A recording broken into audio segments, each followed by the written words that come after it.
नमस्कार, सभी का स्वागत है ज्ञान सरोवर परिवार में। अपन ने आदिकाल का टॉपिक कंप्लीट कर लिया है। जिसने पहले आदिकाल नहीं पढ़ा तो पहले आदिकाल वाली क्लास देख लीजिए। आप ज्ञान सरोवर परिवार में अगर आप प्लेलिस्ट में जाओगे, ज्ञान सरोवर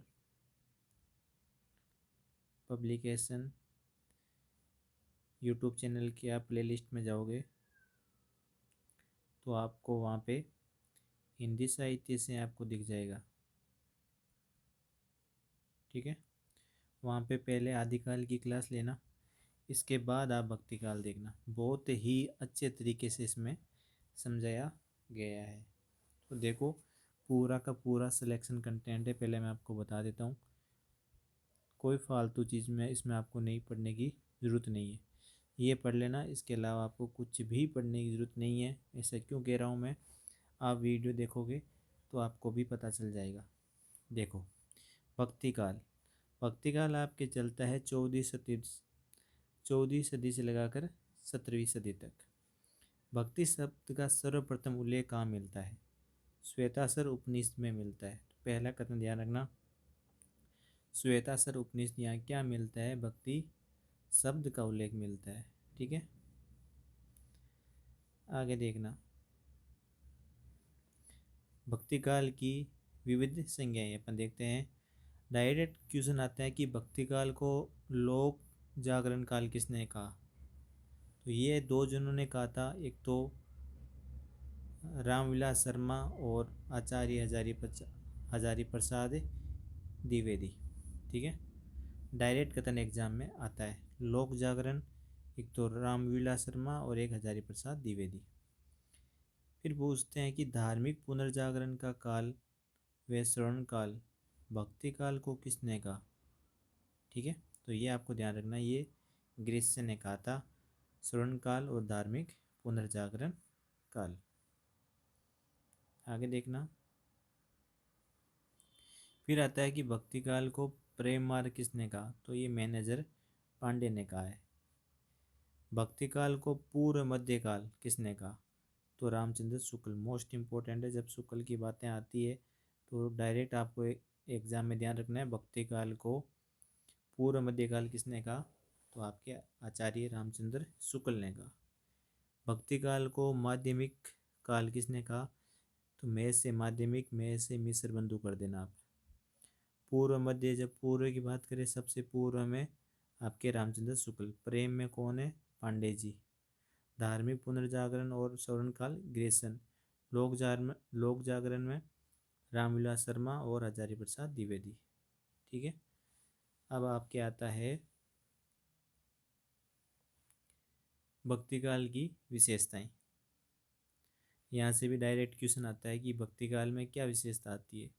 तो इसमें ईश्वर के प्रति क्या होता है? उत्कट प्रेम और आत्मसमर्पण पूरा का पूरा ईश्वर के प्रति इसमें रहता है।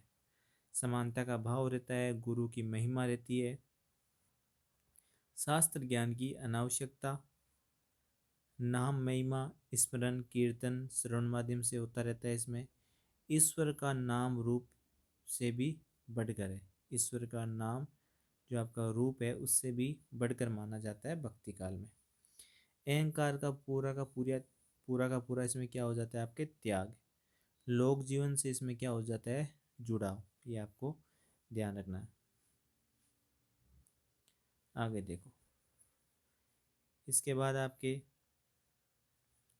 लोक जीवन से जुड़ाव, ऊंच नीच में भेदभाव रहित, जाति पाति शास्त्र ज्ञान आचार विचार का आपको ध्यान रखना है, कोई महत्व इसमें नहीं रहता। जाति पाति शास्त्र ज्ञान आचार विचार का कोई इसमें महत्व नहीं रहता। भक्ति के बिना शास्त्र ज्ञान व पांडित्य व्यर्थ है। लोक भाषाओं का प्रसार किसमें हुआ? आपके भक्ति काल में। भगवान के प्रति प्रेम को लेने से भी बड़ी चीज़ है। ये सब आपकी किस में आएगा? भक्ति काल में। आगे देखो और कौन सी चीज़ें हैं। प्रेम ही प्रेम पुरुषार्थ है, मोक्ष नहीं। सर्वजन सुखाय का भाव आपको भक्ति काल में मिलता है। इस काल में ब्रज भाषा, आपको पता है कि भक्ति काल में मोस्टली ब्रज भाषा का यूज होता है। ब्रज गद्य की सृजना भी हुई है और रीति ग्रंथों का निर्माण का जो प्रारंभ होता है वो भी भक्ति काल से हो जाता है। आगे देखना, भक्ति आंदोलन उदय के संदर्भ में प्रमुख अपन मत देख लेते हैं।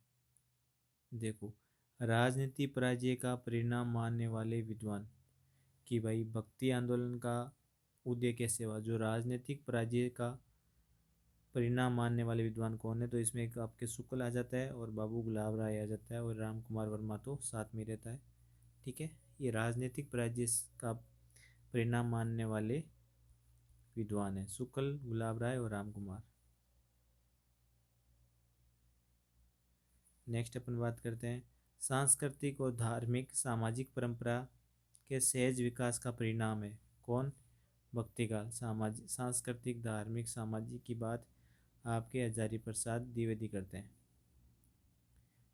ठीक है, इस्लाम के एकेश्वरवाद की भावना, ये आपके हुमायूं, कबीर खां, ठीक है, नॉर्मल ताराचंद, आबिद हुसैन, ये मानते हैं। ईसाइत की देन मानने वाले विचार आपके भक्ति काल को ग्रीसन है, मैक्स वेबर है, बस आप ध्यान रखना है, किथ है, वेल्सन है। आगे देखो,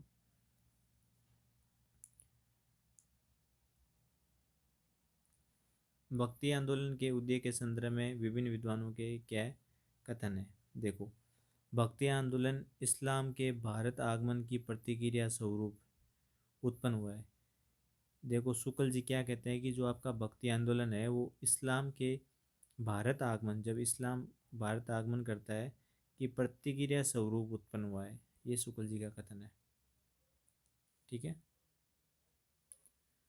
आगे देखो, अपने पौरुष से हताश जाति के लिए भगवान की भक्ति और करुणा की ओर ध्यान ले जाने के अतिरिक्त दूसरा मार्ग ही क्या है, आपके भक्ति मार्ग है। तो ये रामचंद्र शुक्ल का कथन है, अपने पौरुष से हताश जाति के लिए भगवान की शक्ति और करुणा की ओर ध्यान ले जाने के अतिरिक्त दूसरा मार्ग ही क्या था। तो ये आपके कथन रामचंद्र शुक्ल के दो कथन आगे, दोनों ध्यान रखना। तीसरा शुक्ल जी का कथन क्या है, सारांश ये है कि जिस समय मुसलमान भारत आए उस समय सच्चे धर्म का भाव बहुत कुछ हास हो गया था, प्रतिवेतन के लिए बहुत कड़े धक्कों की आवश्यकता थी। ये भी शुक्ल जी का कथन है। एक चीज़ मैं आपको और बता दूं, आप प्ले स्टोर से अभी आप नहीं जुड़े हो, ज्ञान सरोवर एड्यू हब अपनी ऐप है, वहाँ से अभी फर्स्ट ग्रेड सेकंड ग्रेड की टेस्ट सीरीज चल रही है। फर्स्ट पेपर और सेकंड पेपर जो आपका अलग अलग चल रही है वहाँ पे हिंदी। ठीक है, तो आप वहाँ से ज्वाइन कर सकते हो। बहुत ही अच्छी टेस्ट सीरीज चल रही है, उसमें पहला टेस्ट फ्री है जिससे आपको पता चल जाएगा किस प्रकार का उसमें कंटेंट है। नेक्स्ट अपन बात करते हैं, राम कुमार वर्मा का कथन देखते हैं, हिंदू में मुसलमानों से लोहा लेने की शक्ति नहीं थी। अच्छा कथन है राम कुमार वर्मा का।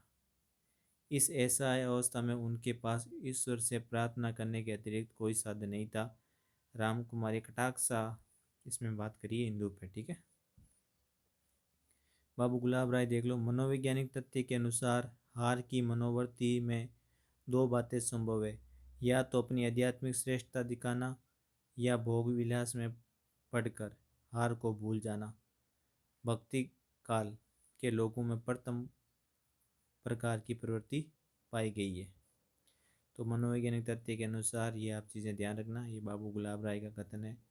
प्राचीन भारतीय स्रोतों से श्री बाल गंगाधर तिलक, श्री कृष्ण स्वामी अयंकर, डॉक्टर एच राय चौधरी ने भक्ति को, देखो इम्पोर्टेंट है, मूलोद्गम प्राचीन भारतीय स्रोतों से सिद्ध किया है। ये भी ध्यान रखना प्राचीन स्रोतों से। वापस रिवीजन कर लेते हैं। जब भी नाम आए प्राचीन स्रोतों वाला तो ये तो इसमें कोई दिक्कत नहीं है। आध्यात्मिक श्रेष्ठता की बात कौन करे और भोग विलास जब भी आ जाए तो गुलाब राय। हिंदू मुसलमानों से लोगों से डर गए जब भी आ जाए राम कुमार। ठीक है। इसके अलावा मुसलमान भारत आए उस समय सच्चे धर्म की बात हो, चाहे अपने पौरुष हत्या जाति का हो या इस्लाम भारत के आगमन के हो, तीनों के तीनों कथन किसके हैं? आपके शुक्ल जी के हैं। ये आपको ध्यान रखना है। आगे देखते हैं। हजारी प्रसाद द्विवेदी का कथन क्या है? ये बात अत्यंत उपहासास्पद है कि जब मुसलमान लोग उत्तर भारत के मंदिर तोड़ रहे थे, आपके जैसे उत्तर भारत के अपन बात करें, ये अपन मैप है, उत्तर भारत के जब मंदिर तोड़ रहे थे, ठीक है, तो उसी समय अपेक्षाकृत निरापद दक्षिण में भक्त लोगों ने भगवान की क्या शरणागति की प्रार्थना करी। यह हजारी प्रसाद द्विवेदी जी का कथन है। आपको ध्यान रखना, यहाँ पे ऐसे लिख देना, यहाँ बी लिख देना, यहाँ डी लिख देना। उत्तर भारत के जब मंदिर तोड़ रहे थे तब दक्षिण वाले भक्ति की ओर चले गए, ऐसे कुछ याद कर लेना। एक और हजारी प्रसाद द्विवेदी, मुसलमानों के अत्याचारों से यदि भक्ति की भावधारा को, ठीक है, उमड़ना था। देखो, मुसलमानों के अत्याचार से यदि भक्ति के भावधारा को उमड़ना था तो पहले ही उसे सिंध में और फिर उसे उत्तर भारत में प्रकट होना चाहिए था, पर हुई दक्षिण में। तो दोनों कथन आप इससे HPD से हजारी प्रसाद द्विवेदी से दोनों में उत्तर भारत की या दक्षिण भारत की बातें आएगी।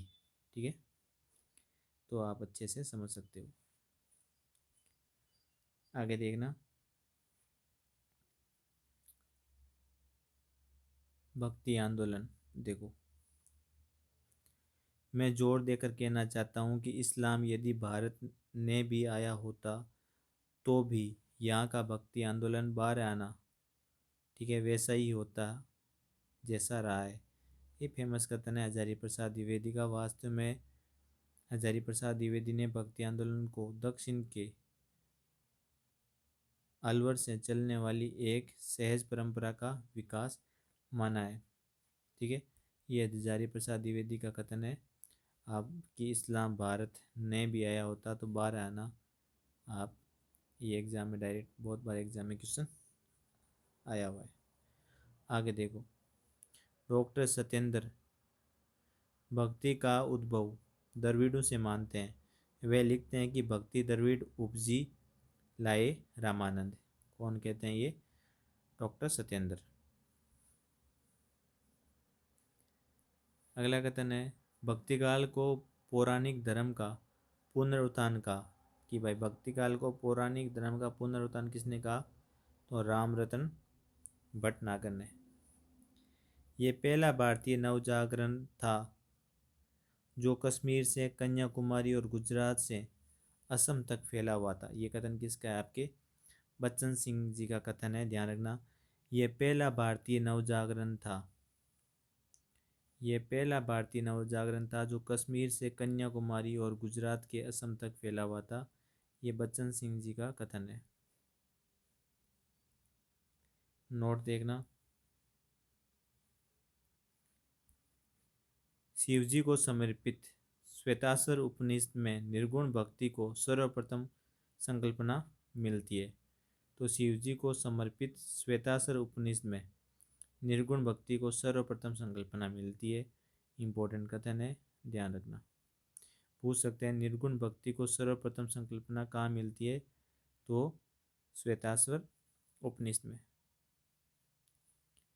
आगे अपन बात करते हैं, विद्वानों ने भक्ति काल को दो शाखाओं, एक तो निर्गुण भक्ति शाखा और एक सगुण भक्ति शाखा में विभक्त किया है। ये आप देख सकते हो, ये दो शाखा है। निर्गुण ईश्वर का निराकरण, सगुण ईश्वर के प्रति सहज प्रेम भाव। अब देखो,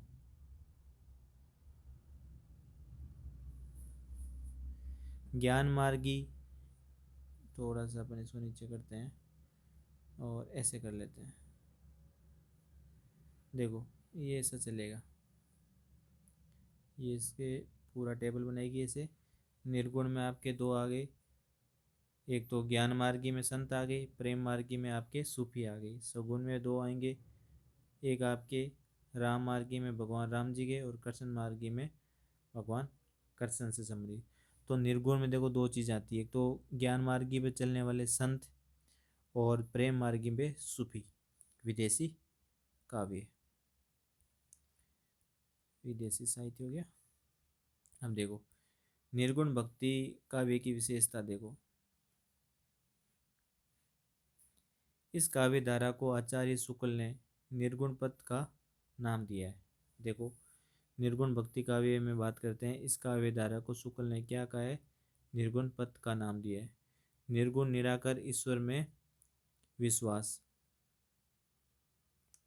लौकिक प्रेम द्वारा आध्यात्मिक प्रेम की अभिव्यक्ति, धार्मिक रूढ़ियों सामाजिक कुर्तियों का विरोध, जाति प्रथा का इसमें विरोध दिखता है। ठीक है, ये आपके निर्गुण, एक सेकेंड, निर्गुण भक्ति काव्य की विशेषता है। जाति प्रथा का विरोध, धार्मिक रूढ़ियों सामाजिक कुर्तियों का विरोध, लौकिक प्रेम द्वारा आध्यात्मिक प्रेम की ओर अभिव्यक्ति, हिंदू मुस्लिम एकता का समर्थन, रहस्यवाद का प्रभाव, सब किस में पड़ता है? आपके निर्गुण भक्ति की विशेषता है। तो इसको अच्छे से याद कर लो। लौकिक प्रेम द्वारा आध्यात्मिक प्रेम की अभिव्यक्ति, धार्मिक रूढ़ियों सामाजिक कुर्तियों का विरोध, जाति प्रथा का विरोध, हिंदू मुस्लिम एकता का समर्थन, रहस्यवाद का प्रभाव, ये सब के सब आपके इसमें है। अब ज्ञान मार्गी की शाखा की विशेषता। तो ज्ञान मार्ग की शाखा से अपन इष्ट शुरू करने से पहले आप कमेंट करके ज़रूर बताना कि अपन इसको कंटिन्यू करें क्या। जैसे अपने आदिकाल करा, ठीक है, वो पूरा करा था।